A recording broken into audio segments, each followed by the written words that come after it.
Hello दोस्तों, स्वागत है आपका हमारे यूट्यूब चैनल यूट्यूब ओरिजिन में। दोस्तों, आज केमिस्ट्री के ऑब्जेक्टिव क्वेश्चंस, ये जो टोटल 16 चैप्टर है आपके केमिस्ट्री में, उसके सारे इंपॉर्टेंट ऑब्जेक्टिव क्वेश्चंस को लेके आए हैं। और ये क्वेश्चंस यकीन मानो सारे के सारे क्वेश्चंस आपके बेहद ज्यादा इंपॉर्टेंट है और ये एग्जामिनेशंस में आने के चांसेस 95% है, यानी 100% मान के चलो।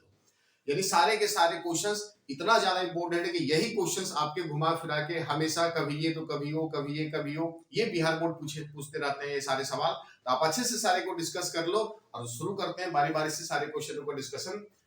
चलिए, क्वेश्चन नंबर पहला है कि एससीपी काइंसिल में पैकिंग प्रभाज क्या होता है। एससीपी काइंसिल की अगर बात करो तो हेक्सागोनल क्लोज पैकिंग होता है ये एससीपी, और इसमें जो पैकिंग प्रभाज होंगे वो डिपेंड करता है उसके संकुलन क्षमता पर। तो एससीपी का संकुलन क्षमता होता है 74%। एससीपी का संकुलन क्षमता होता है 74%। अगर पैकिंग प्रभाज की अगर बात कर लो तो 74/100 यानी 0.74। तो ये एससीपी का पैकिंग प्रभाज कितना हो जाएगा? 0.74। क्लियर? ये अगला सवाल क्वेश्चन नंबर 2 है, H2 प्लस Cl2 ये दोनों मिलकर बन गया 2HCl, और यहाँ पे परजेंसी है आपके अल्ट्रा वायलेट की। HV का मतलब है अल्ट्रा वायलेट। तो इस तरह का अगर सवाल हो जाए तो अल्ट्रा वायलेट अगर बीच में हो जाए और इसमें अभिक्रिया की कोटि अगर आपसे पूछे, तो यहाँ पे ऐसा नहीं करना कि हाइड्रोजन का 1 मोल, क्लोरीन का 1 मोल, तो 1 और 1 2, तो अभिक्रिया की कोटि 2 हो जाएगी। नहीं, अगर बीच में अल्ट्रा वायलेट है तो ये शून्य कोटि की अभिक्रिया होगी। क्लियर है? ये अक्सर आते रहते बोर्ड एग्जामिनेशंस में, और आपको इस तरह के ऑप्शन देके यहाँ पे आपको उलझाएगा, फंसाएगा और आप इसमें गलत करके आओगे। तो ठीक है, तो ऐसा क्वेश्चन आ जाए तो उसको गलत मत करना। यहाँ पे अल्ट्रा वायलेट होंगे तो सीधे अभिक्रिया की कोटि के आप टिक कर दोगे 2। अब ये अगला सवाल है कि निम्न आयनों में कौन प्रतिचुंबकीय है। तो प्रतिचुंबकीय बनने का एक शर्त होता है कि प्रतिचुंबकीय वही बनेंगे जिसके अयुग्मित इलेक्ट्रॉन, यानी जिस आयन में अयुग्मित इलेक्ट्रॉन की संख्या उपस्थित नहीं होगी, यानी जिस आयनों के अयुग्मित इलेक्ट्रॉन, जिस आयनों के पास अयुग्मित इलेक्ट्रॉन नहीं होंगे वही आपके प्रतिचुंबकीय बनेंगे। तो यहाँ पे आपके 4 ऑप्शन यहाँ पे दे रखे, तो ध्यान से देखो। जिंक 2+, जिंक का अंतिम सेल में इलेक्ट्रॉनिक विन्यास होता है 3d10 4s2। अब यहां से 2+ यानी 2 इलेक्ट्रॉन यहां से निकल गया, तो ये लास्ट में बचेंगे 3d10, यानी 3d10 होने का मतलब है कि इसके पास अयुग्मित इलेक्ट्रॉन नहीं होगा। तो ये ऑप्शन नंबर ए सही होगा, करेक्ट आपका। Zn2+, Zn2+ आपके प्रतिचुंबकीय है, लेकिन ये सारे के सारे कैसे होंगे? चुंबकीय पदार्थ होंगे, अनुचुंबकीय होंगे। ये क्वेश्चन नंबर 4 है, H4NiCO का होल 4। ठीक है, ये आपके निकेल, इसमें निकेल का ऑक्सीकरण संख्या बताना है। तो ऑक्सीकरण संख्या निकालने के लिए आपको चार्ज मालूम होना चाहिए। तो ये ऑक्सीकरण संख्या कैसे निकलेगा, कैसे आप सीखोगे, तो ये आपको पिछले वीडियो में हमने अपलोड कर दिया था। चैप्टर है उपसा संयोजन यौगिक, उसमें सारे ऑक्सीकरण संख्या आप कैसे निकालोगे, किसी यौगिक का आप आईपीसी नेम कैसे लिखोगे, किसी यौगिक का उपसा संयोजन संख्या कैसे निकालोगे, सारे का डिस्कशन बेहद अच्छे से है, आप वहां पे वीडियो जाके देख सकते हो। ये सवाल है आपका कि H4NiCO का होल 4 में निकेल का ऑक्सीकरण संख्या क्या होगा। इसका ऑक्सीकरण संख्या निकालना है निकेल का। तो एक हाइड्रोजन का चार्ज +1 होता है, निकेल का निकालना तो x मान लो। ये है CO मतलब कार्बोनिल, कोबाल्टिक, इसको कोबाल्ट मत समझना, ये कार्बोनिल है। ठीक है, ये कार्बोनिल का चार्ज क्या होता है? 0 होता है ना, 0। तो 0 गुने 4 0, 4 हाइड्रोजन, एक हाइड्रोजन का +1, तो 4 हाइड्रोजन का +4 प्लस x, तो +4 उधर जाके -4 हो जाएगा। तो ये राइट आंसर इज सी। यहाँ पे +4 भी ऑप्शन दे रखे, इसको टिक मत करना, ऑप्शन ऐसे भी देंगे, आप इसको टिक करना, जो आपके प्लस माइनस को ध्यान में देखते हुए। अगला सवाल है, एमाइड का क्रियाशील मूलक क्या होता है। एमाइड मतलब नाइट्रोजन का कंपाउंड होगा, एमाइड मतलब नाइट्रोजन का कंपाउंड होगा, और ये CONH2। एमाइड का क्रियाशील मूलक क्या होता है? CONH2 is a very important. ये सारे क्वेश्चंस आते रहते हैं बोर्ड एग्जामिनेशंस में। ये क्वेश्चन नंबर 6 है, किसी भी पदार्थ की क्रिया करने की दर किस पे निर्भर करेगी। तो किसी भी पदार्थ को अगर अभिक्रिया करवाना है तो अभिक्रिया संपन्न होने की दर किस पे डिपेंड करेगा? तो उसके सक्रिय द्रव्यमान पे। क्लियर है? उसके सक्रिय द्रव्यमान पे अभिक्रिया। 7 नंबर पे आ जाओ। 7 नंबर है, निम्न में कौन एक अक्रिस्टलीय ठोस पदार्थ होता है। तो अक्रिस्टलीय ठोस पदार्थ वही होगा जिसके अनियमित और अनिश्चित संरचना होंगे। तो अक्रिस्टलीय ठोस पदार्थ की बात करो तो यहाँ पे NaCl यानी सोडियम क्लोराइड, ये क्रिस्टलीय ठोस होता है। सिलिकॉन कार्बाइड क्रिस्टलीय ठोस होता है। जिंक सल्फाइड भी क्रिस्टलीय ठोस होता है। तो ये अक्रिस्टलीय ठोस कौन होगा? इसमें कांच, कांच हो गया, कांच, glass, soda lime glass, Pyrex glass, है ना, फिर आपके क्वार्ट्ज ग्लास, फिर आपके रबर, प्लास्टिक, ये सारे के सारे अक्रिस्टलीय ठोस है। और बाकी इसके अलावा जो भी सारे ठोस होंगे वो सारे क्रिस्टलीय ठोस होंगे। ये क्वेश्चन नंबर 8 है कि इथॉक्सी इथेन निम्न में कौन है।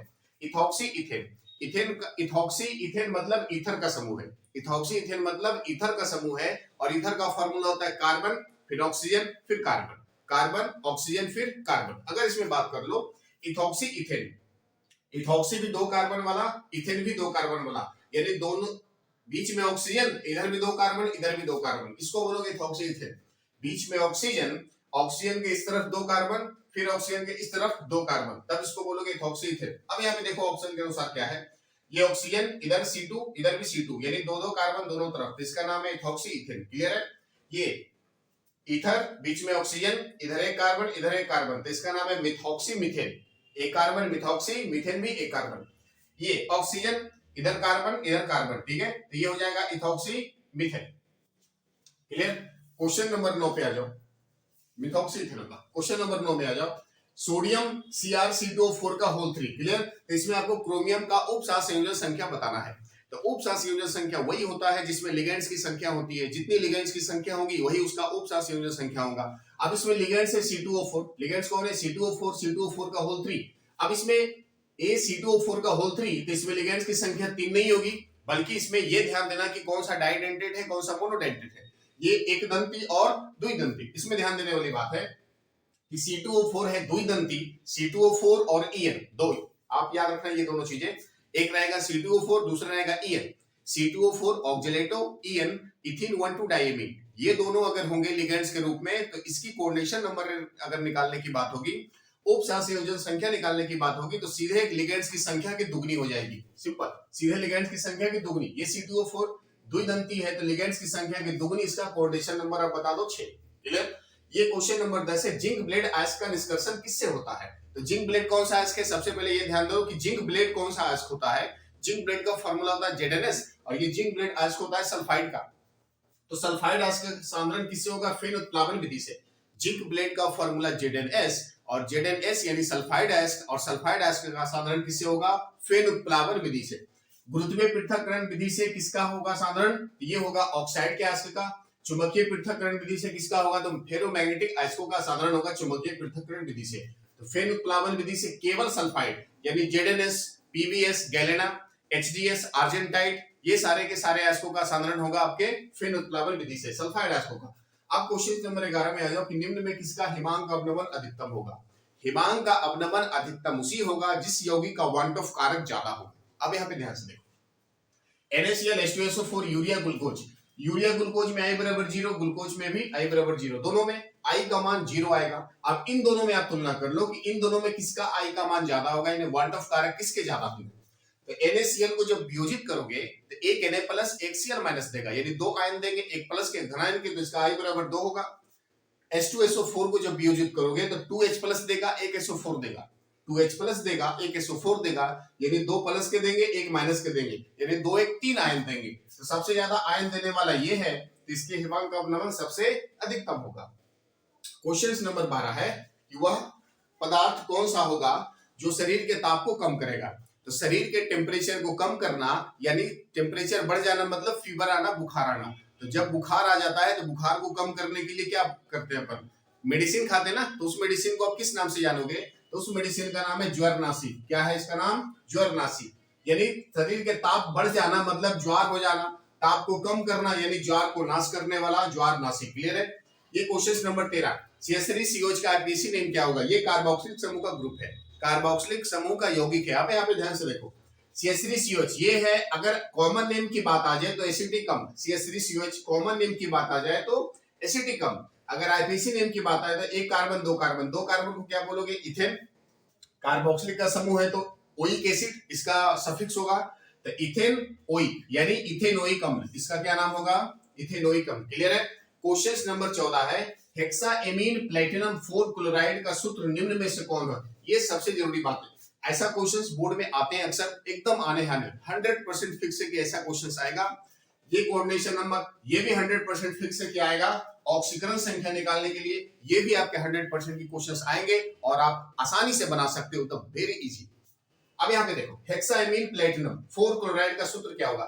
हेक्साएमाइन मतलब 6 कार्बन, सॉरी 6 एमीन, हेक्साएमीन, हेक्सा मतलब 6 और एमाइन मतलब NH3, तो यानी NH3 6 बार। क्लियर है?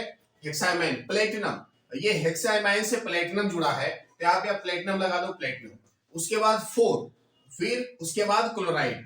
अब यहाँ पे उसके बाद क्लोराइड लगा है, तो ये क्लोराइड की संख्या अगर आपको बताना है तो 4 क्लोराइड। ऐसा क्लोरीन यहाँ पे कितना क्लोराइड डालोगे कि आपके प्लेटिनम का ऑक्सीकरण संख्या 4 आ जाएगा, तो यहाँ पे 4 डालोगे, तो प्लेटिनम NH3 का होल 6 Cl4। ये कौन सा ऑप्शन है? आप यहाँ पे ध्यान से देखो, यहाँ पे ऑप्शन थोड़ा सा मिस्टेक हो गया, आप यहाँ पे ऑप्शन को चेंज करो, यहाँ क्या लगा दो, Cl का होल 4। क्लियर है? ये बी नंबर ऑप्शन आपका सही है। ठीक है, तो ये सारे के सारे क्वेश्चंस बेहद इंपॉर्टेंट है, आप अच्छे से कॉपी करो, बोर्ड एग्जामिनेशंस में 100% आएगा, एकदम फिक्स से आएगा। क्लियर है? तो ये सारे क्वेश्चंस आप अच्छे से कॉपी करो। इसके बाद क्वेश्चन नंबर 15 से शुरू करते हैं, फट से कॉपी करो। सवाल नंबर 15 पे आ जाते हैं। अभिक्रिया 2A से B बन रहा है। एक रासायनिक अभिक्रिया है जो 2A से उत्पाद बना रहा है B, तो उसके लिए वेग का निरूपण कैसा होगा, यानी किस प्रकार से आप उसका वेग लिख सकते हो। एक रासायनिक अभिक्रिया है, ये रासायनिक अभिक्रिया क्या बना रहा है, 2A से बना रहा है B, तो इसका आपको वेग लिखना है। तो वेग इस प्रकार से लिखना है कि जब कोई अभिकारक से प्रतिफल बनता है, जब कोई अभिकारक से प्रतिफल बनेगा तो अभिकारक की सांद्रता घटेगी और उत्पाद यानी प्रतिफल की सांद्रता बढ़ेगी। तो अभिकारक की सांद्रता घटेगी यानी माइनस में आएगा, और उत्पाद की सांद्रता बढ़ेगी यानी कि ये प्लस में आएगा। तो जब अभिकारक का जो गुणांक होगा वो सीधे डिवाइड में आ जाएगा। जब इसको आप वेग के रूप में लिखोगे तो अभिकारक और प्रतिफल का जो गुणांक होगा वो डिवाइड में आएगा, और अभिकारक की तरफ माइनस लगेगा क्योंकि इसकी सांद्रता घटेगी, और प्रतिफल की तरफ आपके प्लस के लगेंगे क्योंकि प्रतिफल की सांद्रता बढ़ेगी। तो इसको आप लिख सकते हो -2 हो जाएगा 1/2, और A यानी dA अपॉन dt टाइम के साथ चेंज होगा, इक्वल टू प्लस B का गुणांक कुछ नहीं है तो मतलब 1, कुछ नहीं है तो 1, तो ये हो जाएगा dB बटे dt। अब यहां से आपको ऑप्शन मिलाना है कि 2A से B बन रहा है, तो इन चारों ऑप्शन में कौन सा मैच कर रहा है, इनमें और इनमें कौन सा मैच कर रहा है। तो आप यहां पे ध्यान से देखो, -12 dA upon dt, -12 dA upon dt। Clear? ये हाफ dB अपॉन dt ये तो नहीं होगा, ये 2 dA अपॉन dt ये तो कहीं नहीं बन रहा, plus half dA upon dt ये प्लस में नहीं होगा बल्कि माइनस में होंगे। तो ये right answer C number, -12 dA upon dt। इस तरह से वेग का निरूपण आप कर सकते हो। अगला सवाल है, अधिशोषण की प्रक्रिया कैसी होती है। तो अधिशोषण प्रक्रिया एक पृष्ठीय घटना होती है। कैसे? तो जब अधिशोषण की प्रक्रिया होगी, अधिशोषण का मतलब है कि अगर मान लो ये जैसे मार्कर है, इस मार्कर को अपन पानी में डालें, तो पानी में डालने के बाद उस पानी का अंश इस मार्कर की ऊपरी सतह पर प्रेजेंट होगा। ठीक है, यानी इसके अंदर, ये अंदर में पानी का अंश इस मार्कर के अंदर में प्रवेश नहीं करेगा। जो भी पानी का अंश रहेगा सीधे इस मार्कर की ऊपरी सतह पर रहेगा, तो ये जो होगी वो पृष्ठीय घटना होगी। तो यह प्रक्रिया अधिशोषण कहलाती है। अधिशोषण का मतलब कि वह प्रक्रिया जो किसी भी पदार्थ की ऊपरी सतह पर यानी पृष्ठीय घटना पर घटित हो, तो वैसी प्रक्रिया अधिशोषण कहलाती है। तो अधिशोषण कौन सी अधिशोषण कौन सी प्रक्रिया होगी, तो ये आपका पृष्ठीय घटना। Right answer is the B, अधिशोषण की प्रक्रिया होती है पृष्ठीय घटना। अगला सवाल पे आते हैं, निम्न में किस धातु को साइनाइड विधि द्वारा प्राप्त किया जाता है। तो एक कौन सा धातु का निष्कर्षण आप साइनाइड प्रक्रम से प्राप्त कर सकते हो, तो उस धातु का नाम है सिल्वर। क्या नाम है उसका? सिल्वर। यह में ध्यान देने वाली बात है कि जब सिल्वर का अपन निष्कर्षण करते हैं तब उसमें हम सिल्वर को क्या करेंगे, सोडियम साइनाइड के साथ अभिक्रिया कराएंगे। तो सोडियम साइनाइड के साथ अभिक्रिया कराने का मतलब है कि साइनाइड विधि से उस धातु का निष्कर्षण होगा, और वो धातु कौन सा होगा? सिल्वर होगा, यानी Ag। क्लियर है? तो अगले सवाल पे आ जाओ, S8 में सल्फर का ऑक्सीकरण संख्या क्या होता है? S8, यहां पे ध्यान से देखो, S8 में सल्फर का ऑक्सीकरण संख्या, S8 ये कैसा परमाणविक है? तो ये बहुपरमाणविक है। कैसा है? बहुपरमाणविक, यानी सल्फर के साथ 8 अणु आके शामिल है। तो सल्फर हो गया आपके, S8 हो गए बहुपरमाणविक। तो बहुपरमाणविक अणुओं का ऑक्सीकरण संख्या हमेशा 0 होता है। ध्यान देना, सबसे इंपॉर्टेंट बात है, बहुपरमाणविक अणुओं का हमेशा ऑक्सीकरण संख्या हमेशा 0 होता है। बहुपरमाणविक हो जाए, द्विपरमाणविक हो जाए या एकल परमाणविक हो जाए, तो इन तीनों प्रकार के अणुओं का ऑक्सीकरण संख्या हमेशा क्या होगा? 0 होगा। ध्यान देना, इज अ वेरी इंपॉर्टेंट।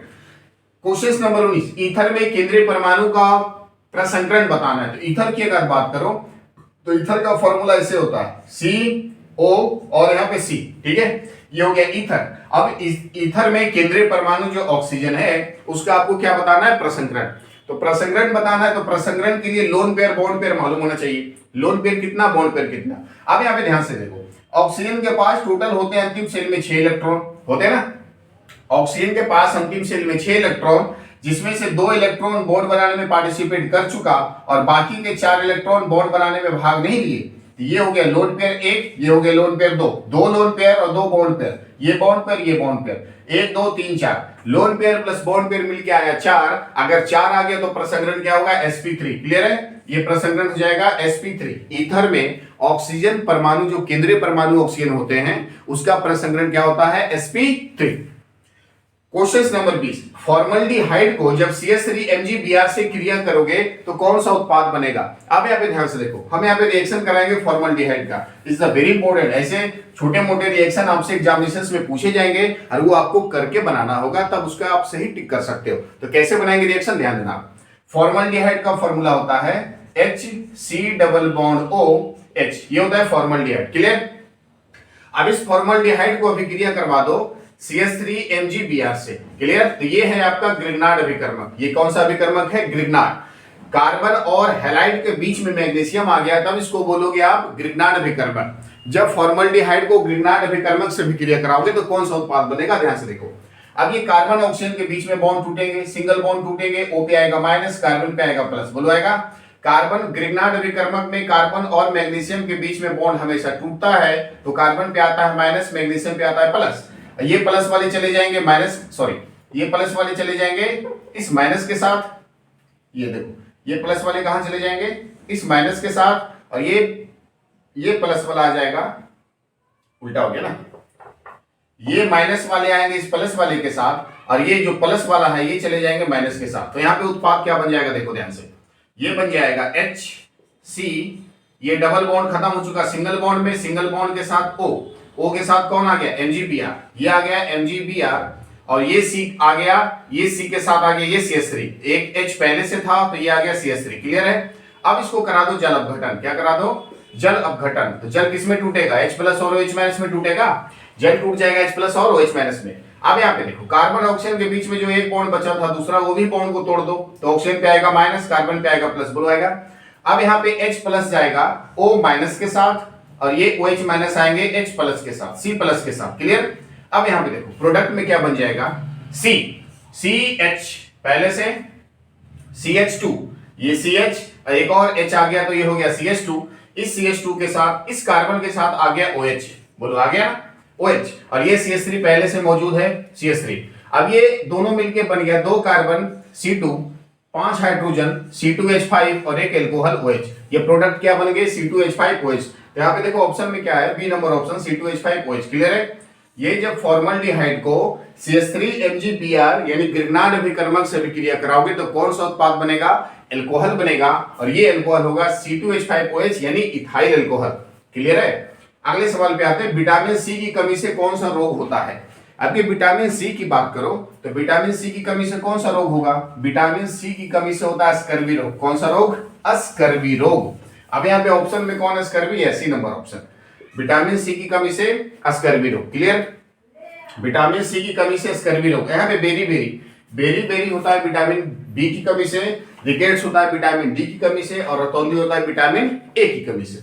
अब क्वेश्चन नंबर 22 है कि एक विलय जिसका विलयन में संयोजन या वियोजन नहीं होता, एक ऐसा विलय जिसको जब विलयन में घोलोगे तो या ना तो वो टूटेगा ना तो जुटेगा। संयोजन मतलब ना तो संयोजन होना या ना तो आपस में जुड़ जाना, ना तो वियोजन होना मतलब टूट जाना। ना तो टूटता है ना तो जुटता है, मतलब घुलता नहीं है। एक ऐसा विलय जिसका विलयन में ना तो संयोजन होगा ना ही वियोजन होगा, तो वो उसके वांट ऑफ गुणांक कितने होंगे। तो ध्यान देना, जब किसी विलय का विलयन में वियोजन होता है मतलब टूटता है, तो उसके वांट ऑफ गुणांक 1 से अधिक होते हैं। कितना होते हैं, 1 से अधिक।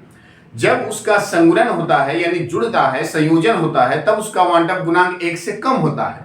लेकिन जब ना तो संयोजन होगा ना तो वियोजन होगा, तो उसका वांट ऑफ गुणांक हमेशा 1 के बराबर होगा। हमेशा कितने के बराबर, 1 के बराबर। ये ए नंबर ऑप्शन सही है। क्लियर है। अब निम्न में किससे तांबा धातु का निष्कर्षण होता है। तांबा धातु का आप निष्कर्षण किस आयस्क से करोगे, तो उस आयस्क का नाम है कॉपर पायराइड, CuFeS2। तांबा धातु का निष्कर्षण किससे होगा, CuFeS2 से होगा। क्वेश्चन नंबर 24 है कि निम्न में कौन सा आयन रंगहीन है। रंगहीन यानी वैसे आयन जो बिना कलर के है, उसका कोई कलर नहीं। तो रंगहीन होने का एक गुण सबसे इंपॉर्टेंट है। वही आयन रंगीन होंगे जिसमें अयुग्मित इलेक्ट्रॉन की संख्या अनुपस्थित रहेगी। वैसे आयन रंगीन होंगे जिसके अयुग्मित इलेक्ट्रॉन की संख्या अनुपस्थित होगी। अब ये चार ऑप्शन आपके पास है, आप देखो क्रोमियम 3+, इसमें अयुग्मित इलेक्ट्रॉन प्रेजेंट होगा। स्कैंडियम 3+, इसमें अयुग्मित इलेक्ट्रॉन उपस्थित नहीं होंगे। तो स्कैंडियम 3+, ये जो आयन होंगे रंगहीन होंगे, बाकी ये तीनों रंगीन आयन है। अब CH3CHO का आईपीएसी नेम बता दो। ये CH3CHO ये कौन सा ग्रुप? एल्डिहाइड ग्रुप है ना। CH3CHO एल्डिहाइड ग्रुप, और एल्डिहाइड का सफिक्स होता है अल, और दो कार्बन को बोलेंगे इथेन, और इथेन में से ई को हटा के अल को लगाना तो क्या नाम हो जाएगा? इथेनल। क्या नाम होगा? इथेनल। यहाँ पे ऑप्शन इथेनॉल भी दे रखा, तो इथेनॉल एल्कोहल का आईपीसी नेम होता है, ये इथेनल एल्डिहाइड का आईपीसी नेम होता है। ये आपका एल्डिहाइड ग्रुप है। अब यहाँ पे क्वेश्चन नंबर 26 है CH3CH2Br, यह है इथाइल ब्रोमाइड। जब इथाइल ब्रोमाइड को जलीय क्योज के साथ अभिक्रिया करोगे तो कौन सा उत्पाद बनेगा? अब यहाँ पे देख लो, हम बना देते हैं ये CH3CH2Br। अब इथाइल ब्रोमाइड को क्या किए? जलीय क्योज के साथ, जलीय क्योज। अब ये KOH किसमें टूटेगा? ये टूट जाएगा OH- K+ टूटेगा। कार्बन से ब्रोमीन टूटेंगे तो ब्रोमीन पे आएंगे माइनस, कार्बन पे आएंगे प्लस। तो KBr को लेके अलग होगा, KBr को लेके अलग होगा, और OH- इस कार्बन पे आएंगे। अब यहां से दोनों मिलके क्या बन जाएंगे? ये देखो लो, CH3 पहले से है, ये CH2 पहले से था, और इस CH2 के साथ कौन आ गया? OH आ गया ना। तो ये बन गया आपके एल्कोहल CH3CH2OH। ये क्या बन गया? CH3CH2OH। बी नंबर आंसर आपका सही है। जब इथाइल ब्रोमाइड को जलीय क्यूएच के साथ अभिक्रिया कराओगे तो कौन सा उत्पाद बनेगा? इथेनॉल देगा, इथेनॉल। अब 27 नंबर है, KMnO4 में Mn का ऑक्सीकरण संख्या बताना है। तो ऑक्सीकरण संख्या बताने के लिए क्या करना होगा? हमको चार्ज मालूम करना होगा। KMnO4 यहाँ पे देखो ध्यान से, KMnO4 में किसका निकालना है? मैग्नीज का निकालना है। KMnO4 में Mn का ऑक्सीकरण संख्या चाहिए, तो जिसका ऑक्सीकरण संख्या निकालना होता है उसको अपन x मानते हैं, और सारे का चार्ज हमको मालूम है। पोटेशियम का चार्ज होता है +1, पोटेशियम का चार्ज क्या होता है? +1, और पोटेशियम एक है तो एक पोटेशियम का हो जाएगा +1 प्लस मैग्नीज का निकालना x मान लो, एक ऑक्सीजन का होता है -2 चार्ज, 4 ऑक्सीजन का हो जाएगा -8 बराबर 0। पूरे कंपाउंड में कोई चार्ज नहीं है।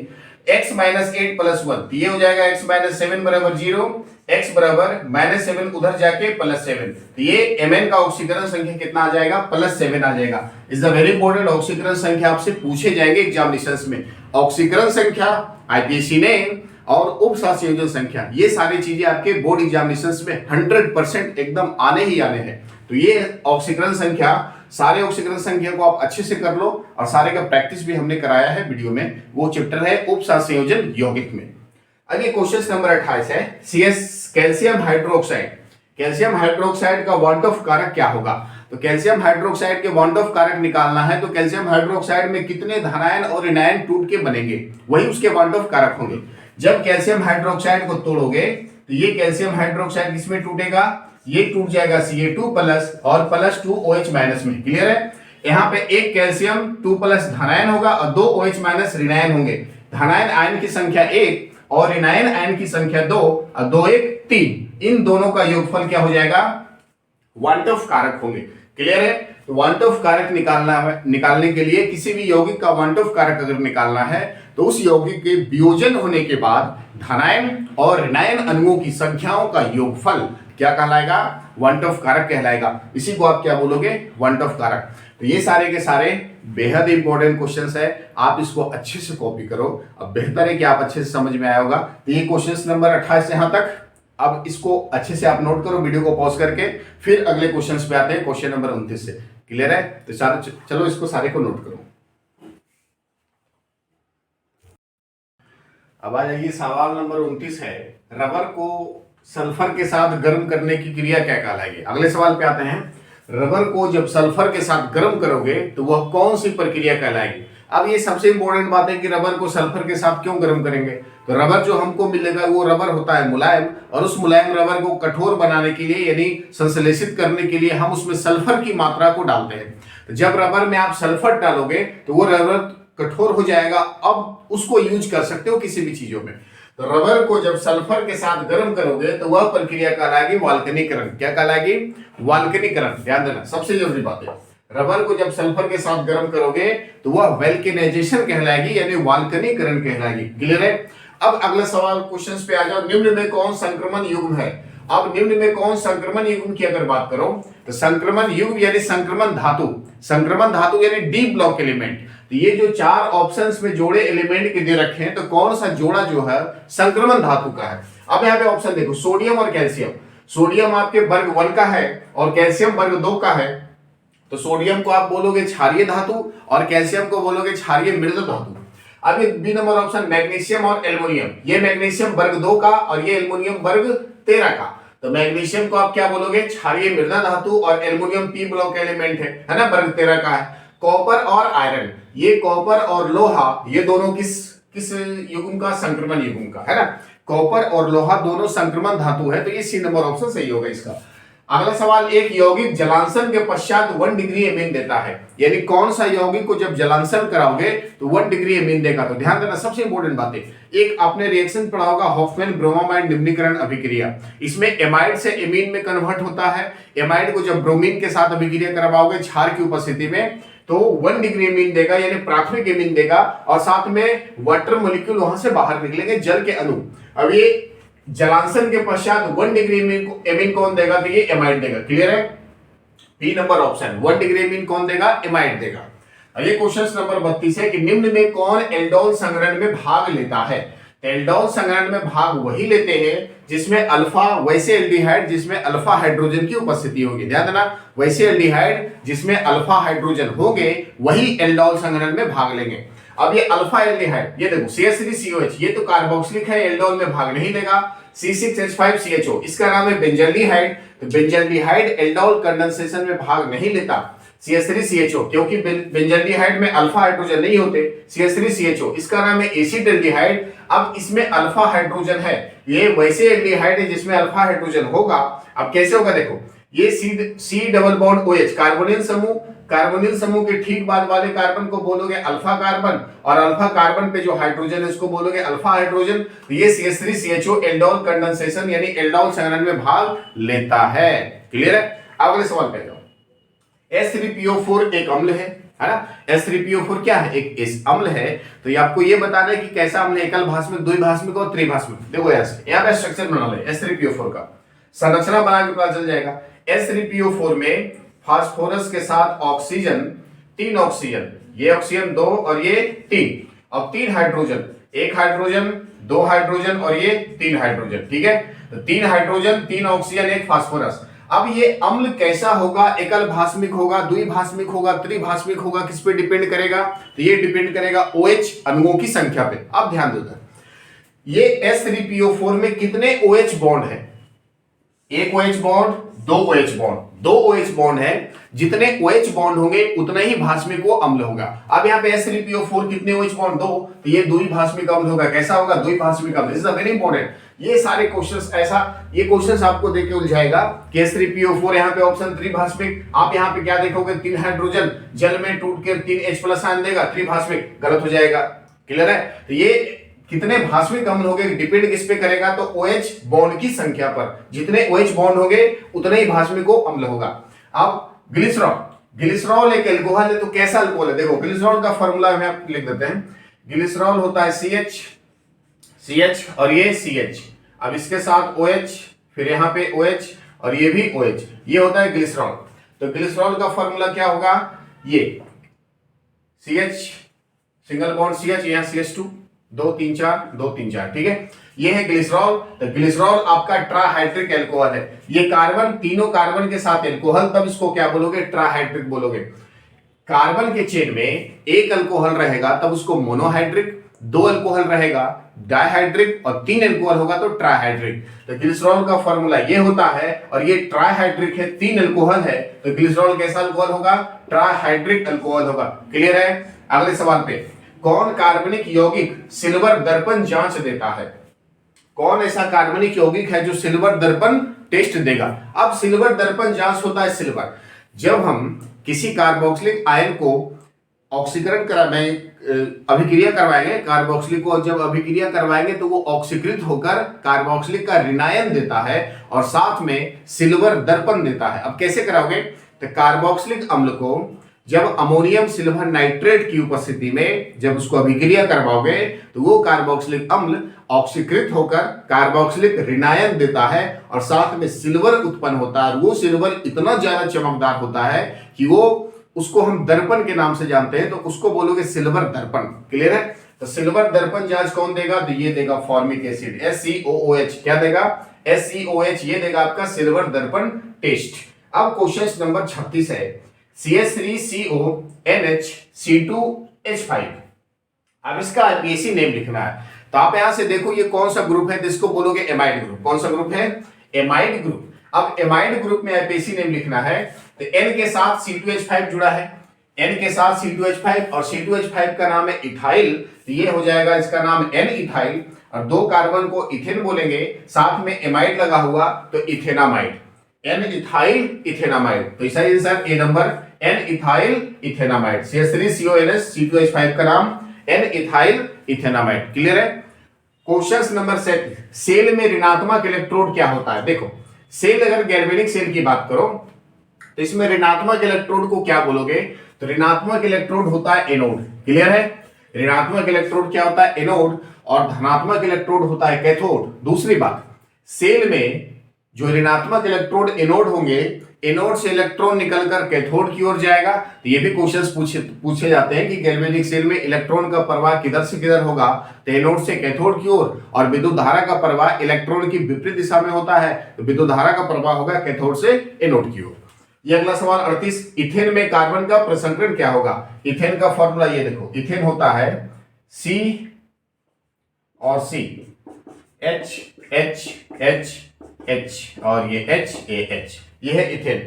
CH3 इसका नाम है इथेन। इथेन में कार्बन का प्रसंकरण बताना है तो दोनों में से किसी एक कार्बन का बता दो। ये कार्बन के साथ कितने बॉन्ड? 1 2 3 4 बॉन्ड, तो प्रसंकरण क्या होगा इसका? sp3। तो इथेन का प्रसंकरण क्या होगा? sp3। क्लियर है? ये है आपका इथेन का प्रसंकरण sp3। सिल्वर का अयस्क क्या होता है? निम्न में कौन सिल्वर का अयस्क है? सिल्वर PbS, ये गैलेना है, ये सीसा का अयस्क होता है। ZnS जिंक ब्लेड है, जिंक का अयस्क होगा। AgS, ये Ag मतलब सिल्वर, S मतलब सल्फाइड, सिल्वर का सल्फाइड इसको बोलोगे सिल्वर का अयस्क। इसका नाम है आर्जेंटाइट। आर्जेंटाइट किसका अयस्क होता है? सिल्वर का, और फॉर्मूला होता है AgS। HgS ये है सिनेवार, जो कि पारा का अयस्क है। क्लियर है?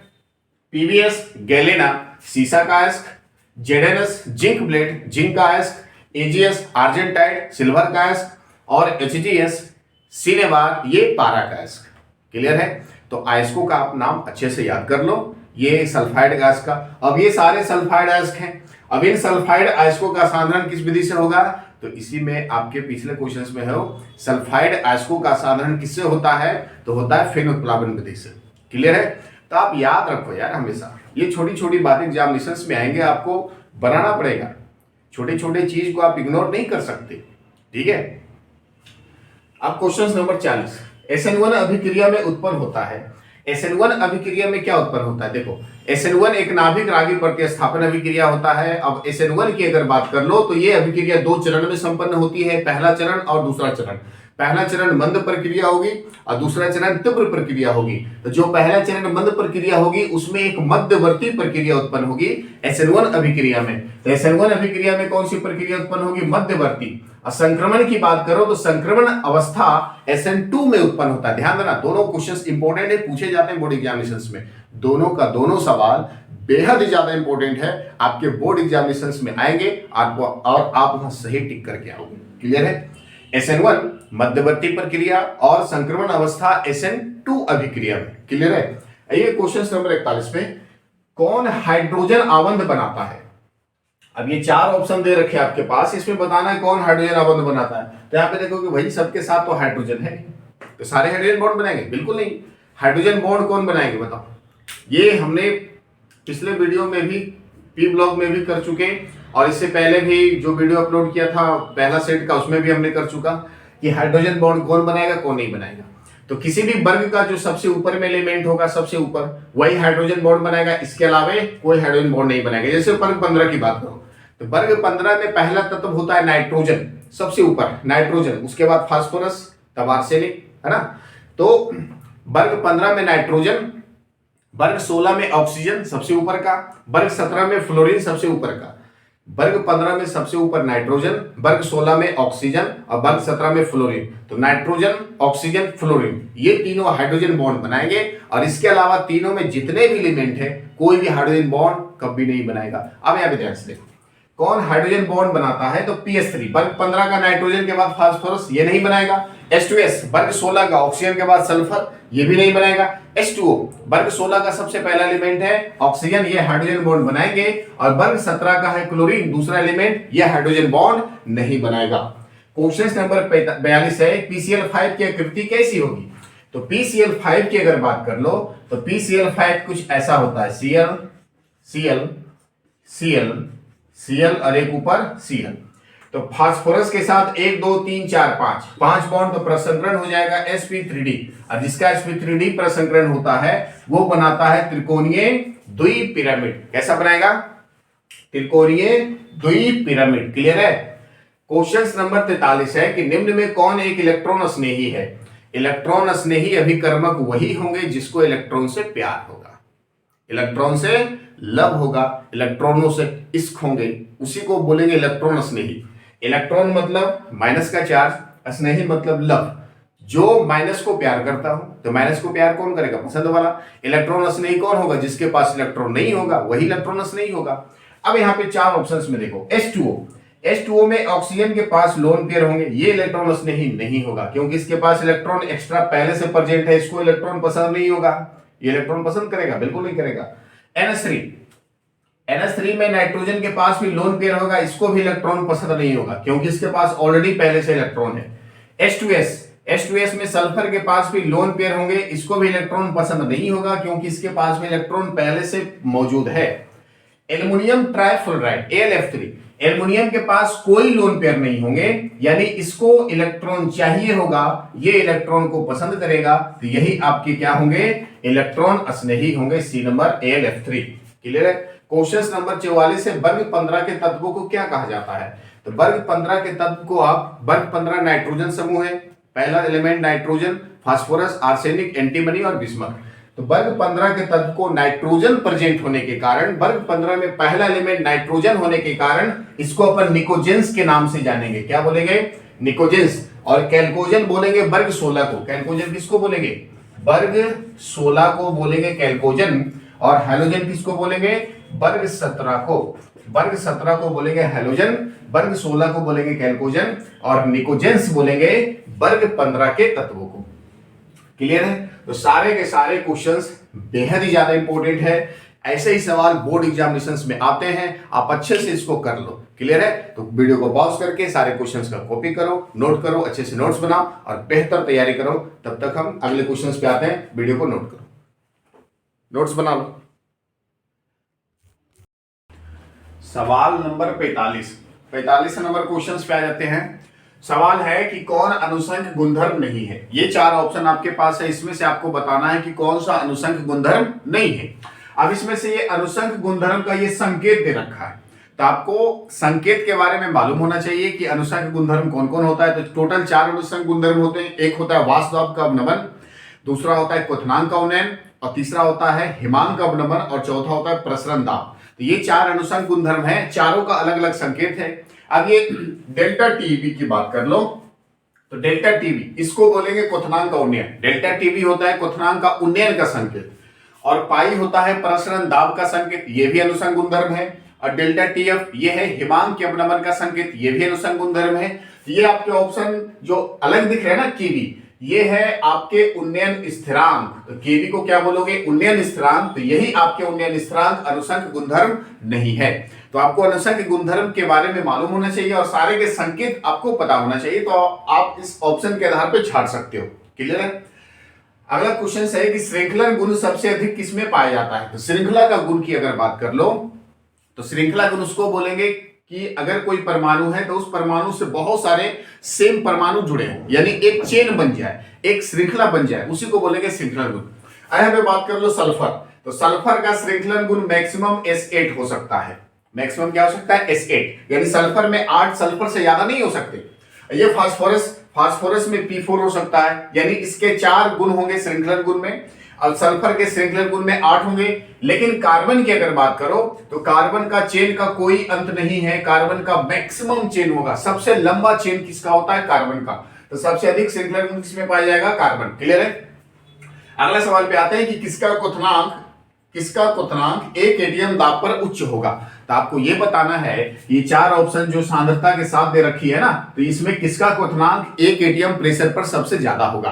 तो जिसके वाट ऑफ कारक सबसे ज्यादा होंगे उसके क्वथनांक भी सबसे अधिकतम होंगे। आप ध्यान से देखो 0.1 में NaCl को जब तोड़ोगे तो 1 प्लस 1 माइनस बनेगा। BaSL2 को जब तोड़ोगे तो 1 प्लस बनेगा, यहाँ पे 2 प्लस बनेगा, 2 Cl2 माइनस बनेंगे। क्लियर है? यहाँ से 2 Cl minus 1 Ba minus. Clear? BaCl2 barium chloride को जब अपघटन करवाओगे तब यहां से 1 धनायन और 2 ऋणायन, Cl2 है ना, तो 2 Cl माइनस बन के बाहर निकलेगा, यानी ऋणायन 2 निकलेंगे और धनायन 1 निकलेंगे, तो 2 1 3, तो 3 गुने 0.1 तो इसका आ जाएगा 0.3। तब इसके क्वथनांक सबसे ज्यादा होंगे 1 एटीएम प्रेशर पर। क्लियर है? अगला सवाल है कि CH3CH2OH ये है एल्कोहल। एल्कोहल को जब एक प्रबल ऑक्सीकारक पदार्थ KMnO4 अम्लीय माध्यम में जब इसकी उपस्थिति में अभिक्रिया कराओगे तो कौन सा उत्पाद बनेगा? तो ध्यान देना इसमें, इसका ये प्रबल ऑक्सीकारक पदार्थ है तो इस अल्कोहल का हो जाएगा ऑक्सीकरण। जब एल्कोहल के ऑक्सीकरण होंगे तो अल्कोहल ऑक्सीकृत होकर क्या देगा? कार्बोक्सिल देगा। ये सबसे प्रबल ऑक्सीकारक पदार्थ है KMnO4 अम्लीय माध्यम में, इसकी उपस्थिति में जब अभिक्रिया कराओगे तो ये अल्कोहल ऑक्सीकृत होगा और ऑक्सीकृत होकर क्या दे देगा? ये कार्बोक्सिलिक देगा। क्लियर है? तो CH3CH2 बन जाएगा CH3COOH, ये ऑप्शन नंबर ए। ये क्या बन जाएगा? एसिटिक एसिड बन जाएगा। क्वेश्चन नंबर 49 है कि निम्न में कौन तृतीयक एमीन है? तृतीयक एमीन इसको बोलोगे कि जब एमीन के नाइट्रोजन डायरेक्टली 3 कार्बन से जुड़े हो। एमीन में जो नाइट्रोजन कंपाउंड होता है वो नाइट्रोजन डायरेक्टली 3 कार्बन से जुड़ेगा तो उसको बोलोगे तृतीयक एमीन। अब यहाँ पे ध्यान से देखो, नाइट्रोजन के साथ CH3 2 CH3 है, ये 2 डिग्री होगा, ये द्वितीयक एमीन होगा। ये नाइट्रोजन के साथ 1 कार्बन 1 डिग्री प्राथमिक एमीन होगा। नाइट्रोजन के साथ CH3 3 बार है, 3 कार्बन नाइट्रोजन से जुड़े हैं तो ये आपके तृतीयक एमीन होंगे। तो right answer is the C. Chloramine T. Chloramine T क्या है? तो क्लोरोमीन टी एक एंटीसेप्टिक है। क्या है? एक एंटीसेप्टिक। और एंटीसेप्टिक का यूज हम लोग कैसे करते हैं? अगर कहीं पे घाव हो गया या कहीं कट गया, कहीं जल गया तो वहां पे अपन एंटीसेप्टिक क्रीम लगाते हैं, या एंटीसेप्टिक लिक्विड भी आता है या मलहम भी आता है, उसको भी हम लगाते हैं। तो क्लोरोमीन टी क्या है? एक एंटीसेप्टिक है। और एंटीसेप्टिक आपके डिटॉल भी होंगे, सेवलॉन भी होंगे, ये सारे के सारे एंटीसेप्टिक है। अब यहाँ पे क्वेश्चन नंबर 51 में क्या कहता है कि निम्न में कौन प्राकृतिक बहुलक है? प्राकृतिक बहुलक कौन होगा? जैसे प्रोटीन। प्रोटीन भी प्रकृति से प्राप्त होगा, स्टार्च भी प्रकृति से प्राप्त होता है और सेलुलोज भी प्रकृति से प्राप्त होता है। तो तीनों के तीनों क्या होंगे? यानी ऑल, ये तीनों के तीनों प्राकृतिक बहुलक है। क्षारकीय धातु। अगला सवाल है कि क्षारकीय धातु हेलाइडों के रंगीन होने का कारण क्या है? तो क्षारकीय धातु में जो हेलाइड होंगे ना वो कलर प्रदान करेंगे आपके। क्षारकीय धातु में जो हेलाइड होंगे जैसे NaCl का, KCl का, BaCl2 का, ये सारे जो हेलाइड होंगे ये रंग प्रदान करेंगे। तो रंग प्रदान कैसे करेगा? डिपेंड करेगा। देखो इसमें छोटा सा एग्जांपल लेके समझे। NaCl इस तरह का मान लो कोई क्रिस्टल है आपके पास। क्लियर? इस तरह का क्रिस्टल है, इसके ऊपर से अपन सोडियम का वेपर प्रवाहित करवाएं ऐसे, यानी इस क्रिस्टल के ऊपर से सोडियम का वाष्प प्रवाहित करवाएंगे तो सोडियम क्या करेगा? Na+ में टूटेगा और प्लस 1 इलेक्ट्रॉन यहां से बाहर निकलेगा। तो ये जो Na+ बना इस क्रिस्टल से Cl- को लेके बाहर खींचेगा, तो जैसे Cl- यहां से निकलेगा तो यहाँ पे क्या हो जाएगा? इलेक्ट्रॉन खाली हो जाएंगे, है ना? इस Cl- के पास इलेक्ट्रॉन क्या दिखता थी? Cl- है, मतलब ऋणायन है यानी इलेक्ट्रॉन है। यहां से जब इलेक्ट्रॉन खाली होगा तो ये इलेक्ट्रॉन वापस यहाँ पे आके शिफ्ट हो जाएगा। तो इसके कारण जो इलेक्ट्रॉन यहाँ पे शिफ्ट होगा वहीं पे क्या बनेगा? F केंद्र बनेगा। इसको क्या बोलोगे? F केंद्र। जब सोडियम का वेपर प्रवाहित करवाएंगे तो ये जो क्रिस्टल है उसका रंग बनेगा पीला। जब इसके ऊपर बेरियम को के वाष्प को प्रवाहित कराएंगे या स्ट्रोंशियम के वाष्प को प्रवाहित करवाएंगे तो अलग अलग कलर बनेगा। तो F केंद्र के कारण ही धातु के जो क्षारकीय धातु होते हैं उसके हेलाइड के रंगीन होने के कारण होते हैं, F केंद्र के कारण। क्वेश्चन नंबर 53 की सेल अभिक्रिया स्वतः होती है कब? जब सेल अभिक्रिया स्वतः होगी तब वह डेल्टा G0 उसका क्या हो जाएगा? ऋणात्मक होगा। सेल अभिक्रिया स्वतः होगी तब उसका डेल्टा G0 का मान ऋणात्मक होगा। जब सेल अस्वतः प्रक्रिया होगी तब डेल्टा G धनात्मक होगा। जब सेल साम्य अवस्था पर रहेगी तो डेल्टा G का मान 0 हो जाएगा। यानी साम्य अवस्था पर होगी तो डेल्टा जी इक्विलिब्रियम पे क्या हो जाएगा, 0। क्लियर। ये 54 नंबर क्वेश्चन, प्रथम कोटि अभिक्रिया के वेग स्थिरांक का मात्रक होता है सेकेंड -1। कई बार किए हो।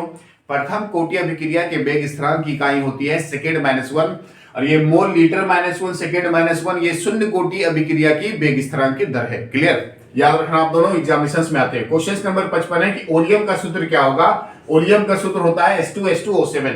H2H2O7 ओलियम का फार्मूला है। क्वेश्चन नंबर 56 है कि प्राकृतिक रबर का बहुलक क्या है। Neoprene, isoprene, Dacron. प्राकृतिक रबर का बहुलक है आइसोप्रीन। आइसोप्रीन कौन सा रबर है, प्राकृतिक। और नियोप्रीन कैसा है, संश्लेषित रबर का बहुलक, यानी कृत्रिम रबर का बहुलक नियोप्रीन और आइसोप्रीन प्राकृतिक रबर का बहुलक। 57 क्वेश्चन से विद्युत अपघटय का उदाहरण क्या होगा। विद्युत अपघटय किसको बोलेंगे, ध्यान देना इसमें। विद्युत अपघटय वो होता है जिसका जल अपघटन होने के बाद वो केटायन और एनायन प्रदान करे। विद्युत अपघटय वो होगा जिसका जल अपघटन होने पर क्या दे देगा, धनायन दे देगा और ऋणायन दे देगा। अब यहां से बात कर लो सोडियम एसीटेट। तो सोडियम एसीटेट का फॉर्मूला होता है, यहाँ पे देखो CH3COONA सोडियम एसीटेट। जब ये टूटेगा जल में ना तो ये बन जाएगा CH3CO- Na+। तो ये दे देगा ऋणायन और धनायन, धनायन और ऋणायन देगा तो यही आपका क्या होगा, विद्युत अपघटन। लेकिन चीनी कोई भी धनायन ऋणायन नहीं देगा। यूरिया का जल अपघटन कराओगे तो ना तो धनायन देगा ना तो ऋणायन देगा। ग्लूकोज का जब जल अपघटन कराओगे तो ये ना तो धनायन देगा और ना ही ऋणायन देगा। तो जल अपघटन होने पर जो ऋणायन और धनायन दे दे वही आपके विद्युत अपघटय होंगे। क्लियर है।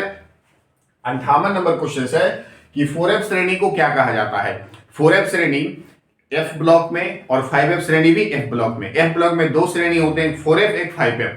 4f श्रेणी को लेंथेनाइड्स के नाम से जानेंगे और 5f को एक्टिनाइड्स के नाम से जानेंगे।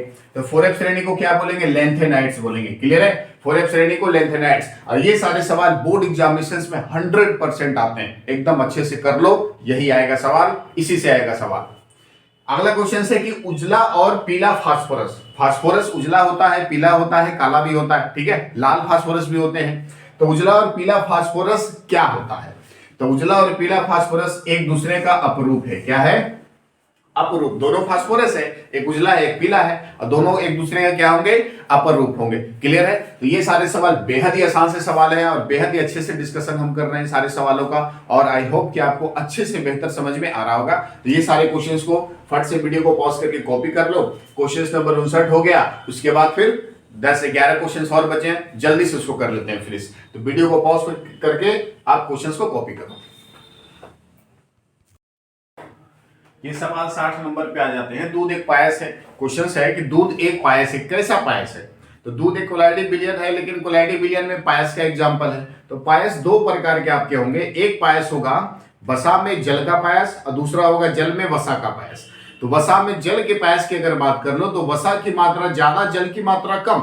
और दूसरी तुलना कर लो कि जल में वसा का पायस, यानी जल की मात्रा ज्यादा, वसा की मात्रा कम। यहाँ पे दोनों में डिफरेंस क्या है, वसा में जल का पायस यानी वसा में तो वसा की मात्रा ज्यादा, जल की मात्रा कम। दूसरा है जल में वसा का पायस, तो जल में वसा का पायस, जल की मात्रा ज्यादा, वसा की मात्रा कम।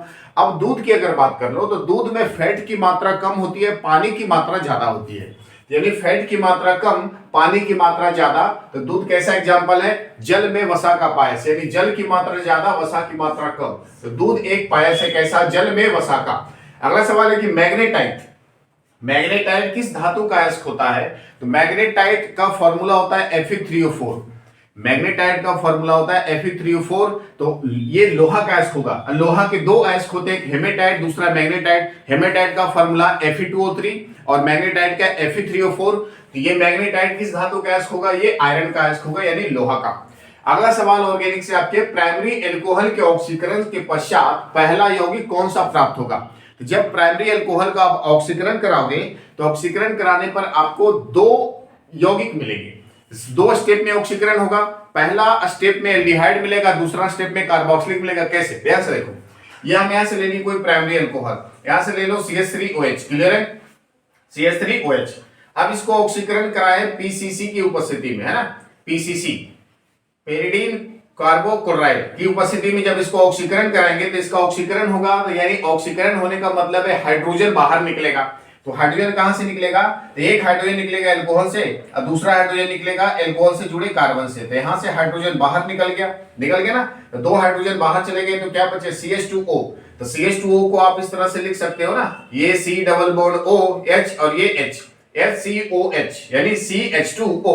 ये क्या बन गया, प्राइमरी अल्कोहल का जब ऑक्सीकरण होगा तो पहला यौगिक कौन सा बनेगा, ये है आपके एल्डिहाइड बनेंगे। तो पहला यौगिक ये पूछ रहा ना आपसे कि प्राइमरी अल्कोहल के जब ऑक्सीकरण कराओगे तो ऑक्सीकरण करने के पश्चात पहला यौगिक आपका कौन सा बनेगा, तो एल्डिहाइड, और दूसरा यौगिक कौन सा बनेगा, तो कार्बोक्सिलिक। अब दूसरा यौगिक बनाना चाहे तो यहां से फिर से पुनः ऑक्सीकरण करा दो, तो ये ऑक्सीजन कार्बन और हाइड्रोजन के बीच में आके जुड़ेगा तो ये बन जाएगा HC डबल बॉन्ड OH। ये क्या बन गया, कार्बोक्सिलिक। दूसरा यौगिक कार्बोक्सिलिक बनेगा और पहला यौगिक एल्डिहाइड बनेगा। तो ये आपसे सवाल किया कि पहला यौगिक कौन सा प्राप्त होता है, तो एल्डिहाइड। अगला सवाल है पेनिसिलिन का आविष्कार पहले किसने किया था, अलेक्जेंडर फ्लेमिंग। सारे जानते हो पेनिसिलिन का आविष्कार किसने किया, अलेक्जेंडर फ्लेमिंग। अगला सवाल है कि रोजनमुंड अपचयन में प्रयुक्त प्रतिकारक होंगे। रोजनमुंड अभिक्रिया क्या होता है, तो रोजनमुंड एक अपचयन अभिक्रिया है, इसमें कौन सा कैटालिस्ट प्रेजेंट होगा, ये सबसे जरूरी बात है। और ये क्वेश्चंस अक्सर बोर्ड एग्जामिनेशंस में आते हैं, या तो रिएजेंट के साथ क्वेश्चंस आपसे पूछ दे या तो फिर रिएक्शन के साथ आपसे क्वेश्चंस पूछ दे, लेकिन क्वेश्चंस पूछते जरूर है। It's the very important reaction, Rosenmund अपचयन अभिक्रिया। तो रोजनमुंड अपचयन अभिक्रिया होता है कि जब एसिल क्लोराइड को यानी एसिल हैलाइड को जब अभिक्रिया करवाते हो एक कैटालिस्ट की उपस्थिति में, उस कैटालिस्ट का नाम है hydrogen platinum barium sulphate. Hydrogen platinum barium sulphate, उसकी उपस्थिति में जब अभिक्रिया करवाते हो तो एसिल क्लोराइड अपचयित हो जाता है और वो सीधे क्या बन जाता है, एल्डिहाइड बन जाता है। अब यहाँ पे ध्यान से देखो, ये है acyl chloride RC double bond OX, इसको अभिक्रिया करा दो H2PDBaSO4, यही है आपके रोजनमुंड प्रतिकारक। तो ये क्या हो जाएगा, ये X यहां से बाहर निकलेगा, दो हाइड्रोजन में से एक हाइड्रोजन यहां जुड़ेगा, एक हाइड्रोजन यहां जुड़ेगा और ये टूट के बाहर चला जाएगा, यानी HX बाहर और ये बन जाएगा RC डबल बॉन्ड OH यानी एल्डिहाइड के समूह बनेंगे। तो इस अभिक्रिया का नाम होगा रोजनमुंड अपचयन अभिक्रिया और इसमें जो कैटालिस्ट प्रेजेंट होगा उसका नाम होगा H2PDBaSO4। क्लियर है, चलो। S3PO फिर एक अम्ल होगा, कैसा, S3PO4 एक त्रिभाषमिक अम्ल है क्योंकि यहाँ पे 3 OH बॉन्ड बनेंगे। जब S3PO4 का स्ट्रक्चर बनाओगे तो आपको 3 OH बॉन्ड देखने को मिलेंगे, phosphorus P double bond O, ठीक है। एक हाइड्रोजन O के साथ, दूसरा हाइड्रोजन O के साथ, तीसरा हाइड्रोजन नीचे में O के साथ, इधर एक OH, दूसरा OH और तीसरा OH, 3 OH बॉन्ड मिलेंगे। तो ये होगा आपके त्रिभाषमिक अम्ल। क्लियर है। अब यहां से बॉन्ड बना सकते हो चाहो तो, ये PO डबल बॉन्ड O, यहां से H, यहां से H और यहां से भी O और साथ में H, एक OH, दो OH, तीन OH मिलेंगे तो यहां पे होगा आपका त्रिभाषमिक अम्ल। कैसा होगा, त्रिभाषमिक अम्ल होंगे। S3PO4 एक ऐसा अम्ल है, त्रिभाषमिक अम्ल है। अगले सवाल पे आते हैं कि ओलियम के निर्माण में H2SO4 के साथ कौन सा अवयव उपस्थित रहेगा। ओलियम का जब निर्माण करोगे तो H2SO4 के साथ कौन सा अम्ल डालोगे, ये तो H2SO4 है, इसके साथ कौन सा अम्ल डालोगे कि ये बन जाएगा H2H2O7 यानी ओलियम बन जाएगा। क्लियर है। तो यहाँ पे क्या डालोगे, अब यहाँ पे ऑप्शन के अनुसार देखो, SO2 अगर यहाँ डाला, SO2 अगर डाला, SO2 तो दो हाइड्रोजन, दो सल्फर, ऑक्सीजन 4 2 6, लेकिन ऑक्सीजन यहाँ पे 7 होना है तो SO2 नहीं होगा। SO3 अगर यहाँ पे डाल दो, यहाँ पे अगर SO3 डाल दो तो दो हाइड्रोजन, एक सल्फर, दो सल्फर, 4 ऑक्सीजन, 3 ऑक्सीजन, 4 3 7 ऑक्सीजन, तो ये बन गया आपके ओलियम। तो राइट आंसर क्या होंगे, SO3। ओलियम के निर्माण में H2SO4 के साथ कौन सा अवयव उपस्थित रहेगा, तो उसका नाम होगा सल्फर ट्राइऑक्साइड SO3 गैस। अगला सवाल कि निम्न में कौन सोडियम नाइट्रेट और HCl से क्रिया कर एल्कोहल देता है। तो सोडियम नाइट्रेट और HCl से क्रिया करके पहले देगा BDC, पहले क्या देगा, बेंजीन डाइजोनियम क्लोराइड, यानी इसमें तो बेंजीन वाला बात है नहीं, यानी ये दे देगा आपको एल्कोहल देगा ना, तो इसमें बेंजीन वाला नहीं लेना, ये आपके कार्बन वाले यानी एरोमेटिक एलिफेटिक एमीन आपको लेना है यहाँ पे। अब यहाँ पे ध्यान से देखो, NaNO2 जब HCl से अभिक्रिया करेगा तो सबसे पहले देगा डाइजोनियम क्लोराइड। अब डाइजोनियम क्लोराइड को पुनः जल अपघटन करा दोगे तो सीधे दे देगा एल्कोहल और ये ऑप्शन नंबर बी देगा, CH3NH2। क्लियर है, ये दे देगा आपका CH3NH2। यहाँ पे रिएक्शन चाहो तो देख सकते हो, हम यहाँ पे रिएक्शन आपको दिखाना चाहेंगे। अब यहाँ पे देखो कैसे बनेगा, ये एल्कोहल कैसे देगा, ध्यान से देखना। ये ऑप्शन लेके देंगे CH3NH2, जब CH3NH2 को NaNO2 और HCl से विक्रिया करा दोगे तो ये बन जाएगा CH3N2 प्लस Cl-। इसका नाम होगा डाइजोनियम क्लोराइड। क्या नाम होगा इसका? Diazonium chloride. अब इस डाइजोनियम क्लोराइड को जल अपघटन करा दो, मतलब H प्लस और OH माइनस के साथ जल अपघटन करा दो तो H प्लस Cl माइनस को लेके बाहर निकलेगा, OH माइनस इस Cl माइनस जैसे बाहर निकलेगा तो ये नाइट्रोजन फ्री होके उड़ जाएंगे, तो ये OH कहां पे आ जाएंगे? इस कार्बन के साथ, तो ये बन जाएंगे CH3OH। ये क्या दे दिया? आपका एल्कोहल दे दिया। तो कौन दिया एल्कोहल? CH3NH2 दिया ना। ये देगा आपका फिनॉल, लेकिन ये देगा एल्कोहल। तो आपको बताना है कि कौन एल्कोहल देगा। तो ये एल्कोहल देगा CH3NH2, ये आपको एल्कोहल देगा और ये फिनॉल देगा। आवश्यक है कि मोललता का मात्रक क्या होता है? मोललता होता है कि किसी विलयन में विलय के मोलों की संख्या 1 kg विलायक में घुली हुई है, वह उस विलयन की मोललता कहलाती है। यानी विलय के मोल बटे विलायक का द्रव्यमान, विलायक का द्रव्यमान किलो में और विलय के मोल, विलय की मात्रा मोल में, तो मोल बटा केजी। मोललता का मात्रा क्या होगा? मोल बटा केजी। Question number 69। एक बिलियन एक ऐसा बिलियन जिसका प्रसरण दाब दूसरे बिलियन से अधिक हो। 2 बिलियन है, बिलियन 1 बिलियन 2, तो बिलियन 1 का प्रसरण दाब ज्यादा है बिलियन 2 से, तो उस बिलियन को क्या बोलेंगे? तो उस बिलियन को बोलेंगे अति प्रसरी, क्योंकि उस बिलियन का प्रसरण दाब दूसरे बिलियन से ज्यादा हो जाएगा, तो अति प्रसरी। अगर कोई भी बिलियन का प्रसरण दाब पहले बिलियन से कम होगा तो उसको बोलेंगे अल्प प्रसरी।